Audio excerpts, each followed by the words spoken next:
Hoje vamos falar de um processo que mudou para sempre a Europa do século XXI, a unificação da Alemanha. Antes de 1871, o que chamamos de Alemanha era o conjunto de dezenas de pequenos estados independentes, como os reinos, ducados e principados, cada um com seu governo, fronteira e políticas próprias.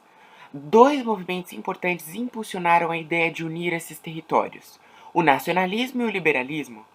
O nacionalismo defendia que povos que compartilhavam língua, cultura e história deveriam estar unidos como um único Estado. No caso alemão, mesmo fragmentados, os povos tinham em comum a língua alemã e muitos costumes culturais. Esse sentimento ganhou força ao longo do século XXI e foi decisivo para a unificação.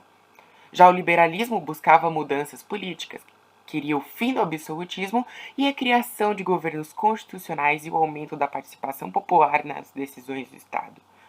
Esses ideais foram muito influentes para as revoluções de 1848, que exigiam uma Alemanha unificada, democrática e moderna. Embora as revoluções tenham sido derrotadas, mostraram claramente que a população desejava autogoverno e unidade, evidenciando as limitações da fragmentação política para o desenvolvimento econômico e social da região.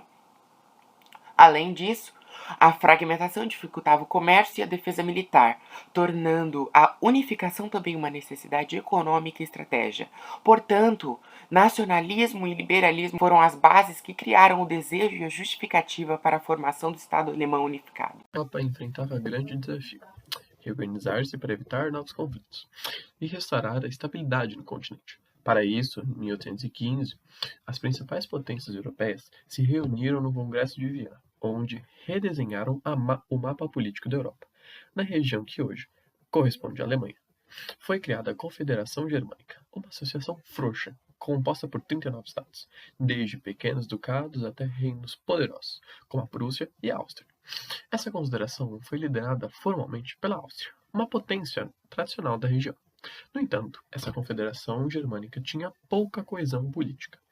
Seu órgão deliberativo, chamado Dieta de Frankfurt, tinha um poder muito limitado e não conseguia impor decisões eficazes. Na prática, o controle político e a autonomia permaneciam nas mãos dos príncipes locais, que protegiam seus interesses e privilégios. Enquanto isso, a Prússia começava a emergir como uma potência industrial crescente e buscava ampliar sua influência nos estados germânicos. Para isso, em 1834, a Prússia instituiu o Zollverein, uma união aduaneira que eliminava as tarifas internas para a maioria dos estados germânicos, exceto uma concorrente, a Áustria. Essa iniciativa facilitou o comércio e fortaleceu a economia prussiana, enfraquecendo a influência austríaca na região. A rivalidade entre a Prússia e a Áustria era uma marca dessa época. A Áustria, como uma economia voltada para a agricultura e postura conservadora, desejava manter o seu domínio e o status quo.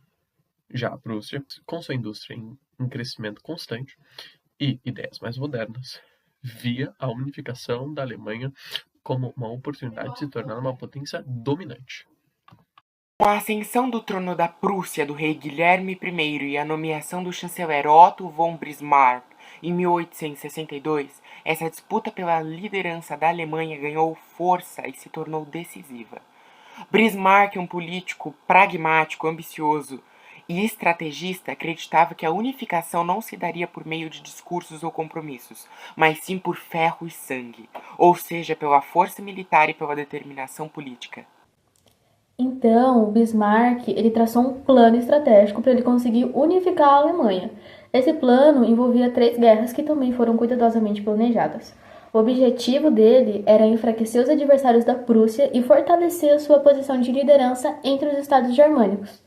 A primeira dessas guerras, ela foi contra a Dinamarca em 1864. Ela foi motivada por uma disputa sobre os ducados de Schleswig e Holstein. Não sei pronunciar direito, mas esses 2 ducados eram regiões habitadas por população majoritariamente alemã, mas que na época estavam sob controle dinamarquês. Aí, para conseguir conquistar esses ducados, a Prússia formou uma aliança temporária com a Áustria e juntas elas conseguiram vencer a Dinamarca. Esses 2 territórios eles foram anexados e a princípio eles eram administrado de forma conjunta entre a Prússia e a Áustria.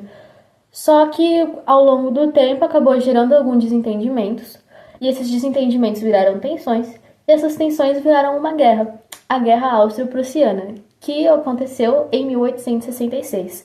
Nessa época da guerra, o Bismarck, como ele era um alto estrategista, o que ele fez? Ele agiu diplomaticamente para garantir que a França permanecesse neutra nesse conflito.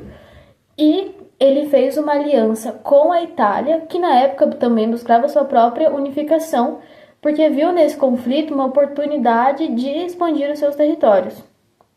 Então, em apenas 7 semanas, como o exército prussiano era bem organizado e bem moderno, ele derrotou a Áustria. Como consequência, a Áustria ela foi excluída da Confederação Germânica e aí a Prússia criou uma nova confederação, a Confederação Germânica do Norte. Nessa confederação, foi consolidado seu domínio sobre os estados germânicos do norte, mas ainda faltava conquistar a adesão dos estados do sul, que eram um pouco mais conservadores e ainda desconfiavam da liderança prussiana.